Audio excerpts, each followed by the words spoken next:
Ontem a Veja divulgou uma matéria que saiu uma pesquisa da Genial Quest, tá? Dizendo que Lula tem 40% de aprovação e só 20% de reprovação. Você vai colocar no comentário aqui quanto você acha de aprovação que Lula tem.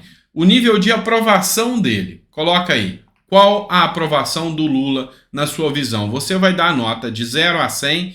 Qual a sua nota de aprovação para Lula? Coloca no comentário antes da gente começar no vídeo. Vamos lá, pessoal. Esse é o vídeo número 2, tá? Sempre tem a hashtag e o número do vídeo. Na hora do almoço, talvez eu te causei uma indigestão logo de início, né? Mas eu peço desculpas e peço que Deus te abençoe e traga muita e muita fartura na sua vida. Vamos lá, pessoal. Hoje é dia 15 de fevereiro de 2023 e é um dia especial para mim de estar aqui com você e a gente tem muita informação importante para vocês, tá bom? Então a gente já vai direto para essas informações. Só lembrando você que não é inscrito, inscreva-se no canal. Você que não adquiriu o livro ainda 20 Regras para a Vida, está à disposição aqui para vocês, aqui no nosso canal ainda, combinado? Vamos lá, pessoal, bora para a matéria. Pois é, ontem mesmo saiu essa pesquisa aqui da Genial Quest, né, ou Genial Quest, não sei como que o pessoal pronuncia, e que mostrou que o Lula tem 40% de aprovação em relação ao público. A minha pergunta é, será que essas pesquisas hoje em dia elas refletem a verdade? Será que Lula realmente está com um nível de aprovação tão alto? Porque assim, eu pego o Uber, eu ando nas ruas, eu converso com as pessoas e eu pouco vejo, sabe? Eu não consigo constatar essa aprovação e essa aceitação. O pessoal do Uber está a pé da vida, já não está satisfeito. Eu queria a sua posição aí sobre o que você acha sobre a aprovação do governo Lula, tá? É importante você colocar aí. Mas também eu tenho boas notícias para vocês. Vem cá. Olha só isso aqui. Essa é outra matéria da Veja que eu trago para vocês. Justiça. A PGR pede que a ação de Randolph contra Bolsonaro não seja enviada do STF à primeira instância. Calma aí que eu vou te explicar, tá? Eu já expliquei para vocês que é favorável ao Bolsonaro, que é bom para o Bolsonaro que saia do STF as ações e vá para a primeira instância. Ele vai ter mais possibilidade de recurso, mais tempo para controlar o processo. Então, assim, se eu fosse o advogado do Bolsonaro hoje, eu ia estar vibrando do processo descer à primeira instância.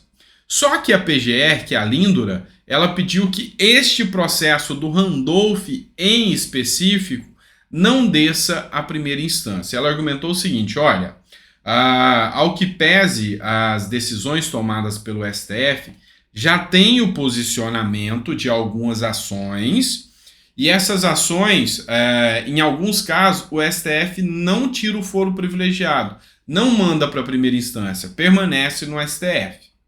E essa ação aqui em específico tem que permanecer no STF porque a Procuradoria-Geral da República pediu o arquivamento. Falou que os argumentos do Randolph não têm fundamento nenhum, não tem sentido, e em vez de mandar o processo para a primeira instância, como a PGR argumenta, ela quer que o processo seja arquivado. Sim, o arquivamento do processo, porque o processo não tem fundamento. É o processo do Randolph Rodrigues contra o Bolsonaro. E para quem é apoiador do Bolsonaro, essa é uma ótima notícia, é uma garantia a mais em relação ao Bolsonaro aí. Então é uma ótima notícia. Vamos trazer essa matéria aqui para vocês agora, que é do Metrópolis, tá? Ó, o MTST. O MST é o Movimento Sem Terra. O MTST é o Movimento dos Trabalhadores Sem Teto. Eles fizeram um ato, uma manifestação na porta da Carla Zambelli, em São Paulo, e também do Eduardo Bolsonaro, e cobraram punição a golpistas, tá? Eu vou fazer uma leitura rápida aqui para vocês acompanharem comigo. O Movimento dos Trabalhadores Sem Teto, o MTST, coordenado pelo deputado federal Guilherme Boulos, tá? O Boulos, olha o nível. Fez um protesto na manhã dessa terça-feira em frente aos escritórios políticos dos parlamentares bolsonaristas Carla Zambelli e Eduardo Bolsonaro, ambos do PL, em São Paulo, cobrando punições aos golpistas que atacaram a sede dos três poderes em Brasília no dia 8 de janeiro. eu quero, pela primeira vez, tá? Primeiro eu vou tecer a crítica. A crítica vem primeiro. Vamos lá. Isso aqui, essas cenas que vocês estão vendo aqui, podem dizer que é livre manifestação. Mas assim, não pode soar com um tom de ameaça, depende muito da forma que você vê, tá? Andando com pedidos de punição, sem anistia, não tem um tom de ameaça? Tem sim. Só que agora eu quero convidar o Guilherme Boulos, tá? Eu quero convidar o Guilherme Boulos para realmente, se ele quer saber do que aconteceu nos atos do dia 8, assina a CPMI dos atos do dia 8. É esse o resultado de vocês? Vamos fazer mobilização pela CPI? Ou vocês querem já dar sentença vocês mesmos, sem averiguar, sem investigar e sem observar o devido processo legal? Então, a minha opinião para vocês é, querem descobrir? Vão fazer manifestação, vão fazer pressão na porta de Eduardo Bolsonaro e Carla Zambelli, querendo mídia, né? Querendo aparecer. Já apareceram, tá aí, ó, na metrópolis, tá? A grande questão que eu digo para vocês é: vamos mobilizar então pelos atos do dia 8, vamos parar de hipocrisia. A questão é essa, a gente quer saber realmente o que aconteceu. E lá nos atos, façam a defesa. Se vocês acham que é o Eduardo e a Carla Zambelli, lá na CPI, vocês provem isso. Mas também vocês vão dar direito de que os outros mostrem quem se omitiu. Que provem porque tem gente presa, inocente lá, que mostrem o porquê que crianças foram levadas para aquele ginásio lá, as violações de direitos humanos que este governo cometeu e permitiu. Isso tem que ser averiguado. Então, já que é para fazer a coisa, faça bem feito. Então, o Guilherme Boulos teria sim que fazer isso, tá? Vamos lá, assina Guilherme Boulos, aí sim você mostra um pouco de coerência, tá? Vamos lá, tem mais coisas chegando para vocês, ó. Esse é o deputado Nicolas Ferreira e o Cleitinho, tá? Do estado de Minas Gerais. Eles estiveram ontem no presídio da Colmeia, onde as mulheres estão presas, e foram conversar com elas. Então, assim, não vou deixar o vídeo é um pouco extenso, mas a fala deles, ao final, foi que aquilo é surreal. Então, eles fizeram um vídeo, postaram, pediram para deputados e senadores assinem a CPI dos atos antidemocráticos. Ninguém do PT e ninguém da esquerda quer assinar, ninguém quer saber. Tem que ter um trabalho conjunto dos deputados e senadores para apurar efetivamente quem está preso lá indevidamente. Tem gente presa indevidamente. O deputado Nicolas Ferreira classificou as prisões de algumas pessoas lá como prisões políticas, totalmente políticas, tá? Então, assim, é importante que a gente apure e saiba o que está acontecendo. E esse trabalho dos deputados é fundamental, o trabalho do senador Cleitinho é fundamental, e é assim que tem que ser, tá? Eu teço críticas aqui ao Nicolas quando ele entra em umas polêmicas aí que não tem a ver com o cargo. Isso aqui é o trabalho que ele tem que fazer, e eu bato palma de pé pro Cleitinho e pro Nicolas aqui, que estão representando muito bem Minas Gerais, fazendo esse tipo de trabalho.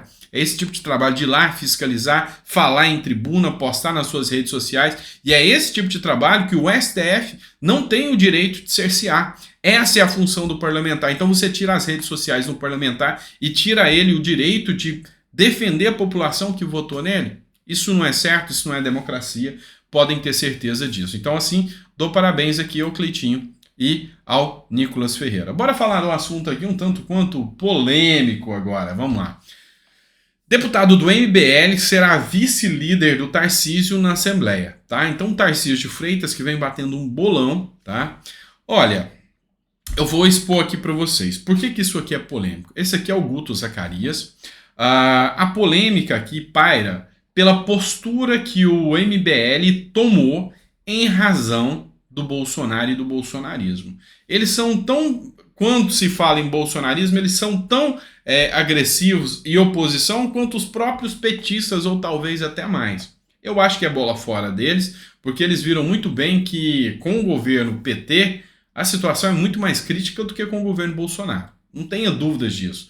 A economia, Paulo Guedes, um liberal, entregou a economia em uma boa postura, entregou a economia com um PIB que cresceu mais do que a China e os Estados Unidos, e a responsabilidade do MBL de hoje está vendo a decadência econômica, um ministro que não tem projetos apresentados de maneira adequada, tem responsabilidade do MBL, sim. É nítido e claro. Esse lance, esse discurso deles para assumir o protagonismo, tá errado. Mas Guto Zacarias é um rapaz inteligente, defende ideias liberais, e Tarcísio, ele entendeu que agora é hora de esquecer o bolsonarismo e focar agora no patriotismo. São palavras do próprio Bolsonaro, tá? Então, assim, algumas pessoas acharam como ruim essa matéria, foi publicada na própria Folha de São Paulo, e essa publicação aqui é do Instagram do próprio Guto Zacarias. Alguns viram como ruim, outros viram positivamente. Eu, particularmente, vejo positivamente. É um deputado combativo, tá? É um deputado combativo. Ele, como vice-líder, vai atuar as pautas do governo liberais, de direita, embora ali é o estado de São Paulo, aqui é o estado de São Paulo, esse diálogo aí fora do bolsonarismo vai ter assim, tem mais a ganhar do que perder, tá? Mais a ganhar do que perder, então não vejo como uma decisão ruim do Tarcísio. Eu queria até que você colocasse seu comentário. Mesmo sabendo a postura do MBL, mas sabe que o MBL defende pautas liberais. Você colocaria o Guto Zacarias como vice-líder do seu governo para apoiar suas pautas na Assembleia ou não? Coloca no comentário. A minha visão, a priori, é positiva sobre esse ato. Agora vamos falar de uma pequena luz no fim do túnel, mas uma luz assim, pequena, mas que existe. Vamos falar do ministro Luiz Fux. Lembra-se da frase célebre? In Fux we trust. Lembra disso? Pois é. O ministro Fux, tá? Luiz Fux, ele se insurgiu contra a decisão teratológica, contra a aberração jurídica que foi a decisão do STF em definir que em questões tributárias a decisão do STF pode ser revertida e cobrar, inclusive, retroativamente as empresas. Ou seja, o plano que Lula iniciou, e sabe, o discurso que ele vem falando contra os empresários, contra a classe média, tudo isso que Lula veio trazendo, o STF vem implementando, tá? Então, a sequência de empresas que vão ser destruídas, empregos perdidos com essa decisão do STF é absurda. E o Luiz Fux, o ministro Luiz Fux, colocou aqui, ó, em evento, o ministro Luiz Fux alerta para o risco sistêmico e absurdo de a justiça poder reverter a qualquer momento as decisões que já tinham finalizado, tá? E olha só, sem as decisões definitivas, nada que seja julgado no Brasil pode ser considerado realmente válido. Foi certamente uma das piores decisões da história do STF e que os ministros precisam reverter, ou o próprio Congresso esclarecer o assunto em lei. Não dá para ficar com tamanha insegurança jurídica.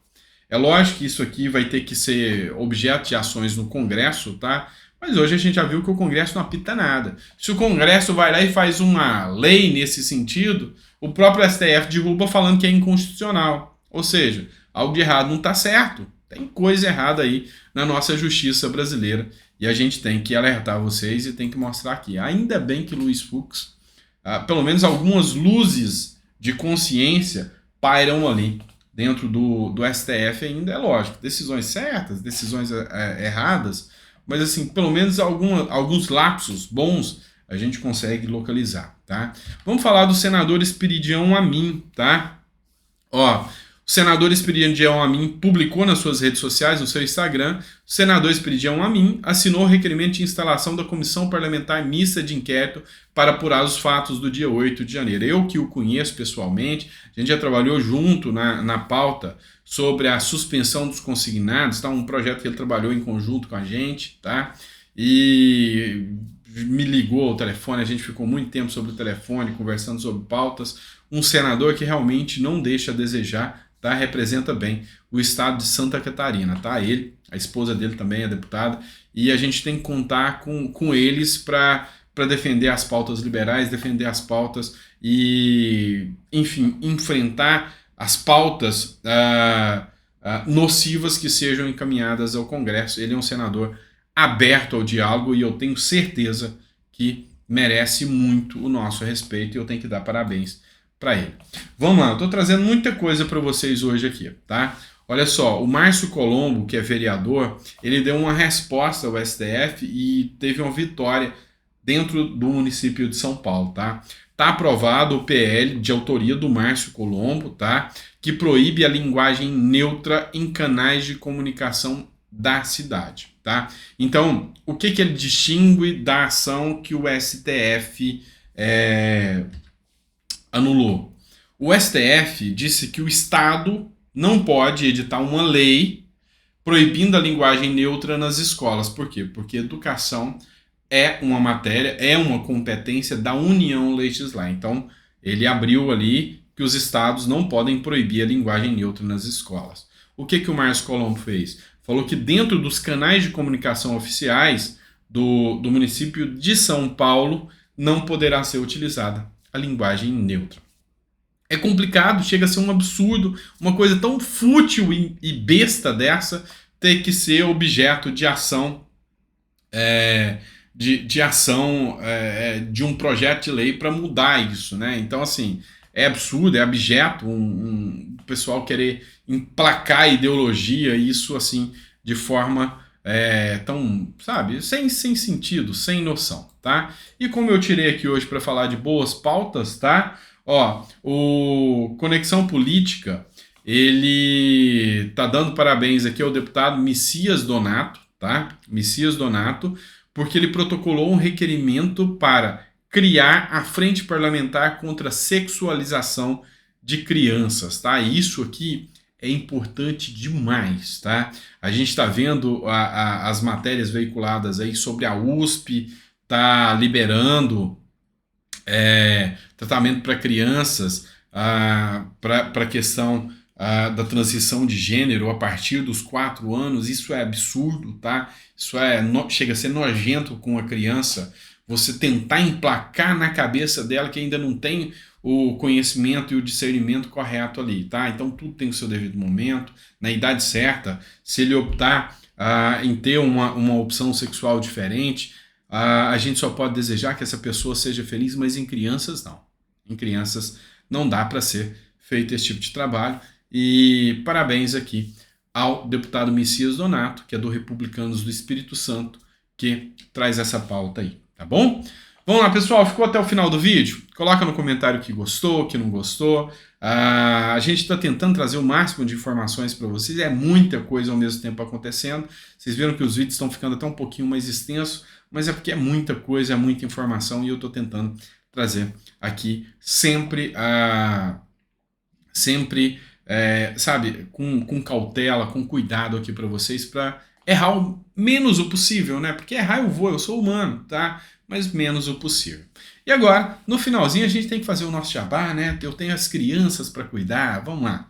Pessoal, se você não adquiriu ainda, adquira o livro 20 Regras para a Vida, tá?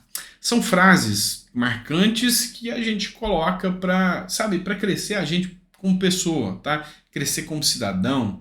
Então, adquira o livro, o preço é simbólico, é um e-book, tá? R$ 5,99, você já clica ali, já baixa o livro, já começa a fazer a leitura. Esse preço é para você dar uma ajuda ao canal mesmo, mas você vai estar adquirindo um material de muita qualidade.